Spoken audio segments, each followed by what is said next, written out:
Jusqu'à récemment, les entraîneurs se basaient sur la seule observation et leur expérience de terrain pour orienter les sportifs. L'entraîneur, il a un œil qui est extrêmement aiguisé. Il voit des choses qu'on n'est pas capable de voir, au même titre que l'athlète. Par contre, il le voit que sur un plan.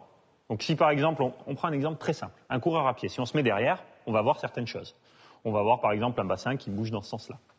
Très bien. Si je me mets de profil, je vais voir un bassin qui va bouger sur le plan avant-arrière, ce que je ne voyais pas quand je me mettais derrière. Par contre, ce n'est pas possible de voir ce qui se passe dans les petites rotations au niveau par exemple des angles des genoux, à l'intérieur ou à l'extérieur.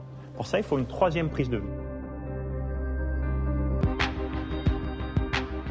Les technologies apportent aux entraîneurs et aux sportifs des connaissances plus approfondies pour améliorer leurs mouvements. Mais elles offrent aussi la possibilité de déterminer le geste optimum en fonction du profil et de la morphologie de chaque athlète. Pendant longtemps, il y a eu une espèce de dogme sur la technique parfaite. Il faut que tu fasses exactement ça, parce que tel champion fait ça. Donc on veut copier. À l'heure actuelle, on est dans une évolution de la biomécanique qui est encore plus fine, puisqu'elle permet d'adapter en fait les invariants gestuels à une morphologie type.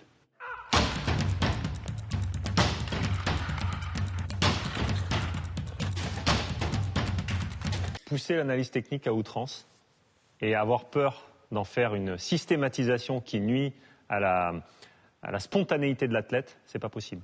Parce qu'un athlète de haut niveau, justement, en fait, il va se servir de ça pour répéter, répéter, répéter, répéter. Mais un génie, c'est quoi? C'est être capable de prendre de la liberté quant à l'exploitation de sa technique pour produire le geste parfait, c'est-à-dire qu'il est adapté à une situation qui est changeante.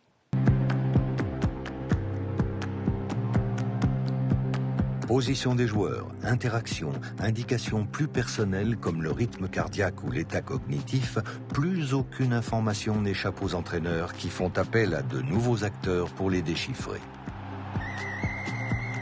En rugby, il y a tellement d'actions pendant un match sur l'ensemble des joueurs que c'est impossible que l'entraîneur tout seul puisse analyser l'ensemble. C'est pas possible. Donc il y a des data scientists qui vont aller chercher les données, qui vont les corréler avec des actions, qui vont en faire un espèce de résumé, qui vont donner à l'entraîneur. Et puis ils vont pouvoir en discuter après avec les joueurs individuellement en disant bon, là, d'habitude, tu fais 14 plaquages, là, tu en as fait 12.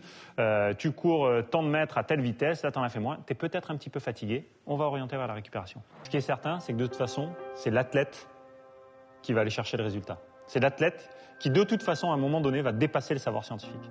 La science, c'est pour aller comprendre les petites choses détaillées qui vont venir. C'est une pièce, en fait, dans un puzzle énorme. Mais sans cette pièce-là, c'est très difficile d'être champion du monde à l'heure actuelle.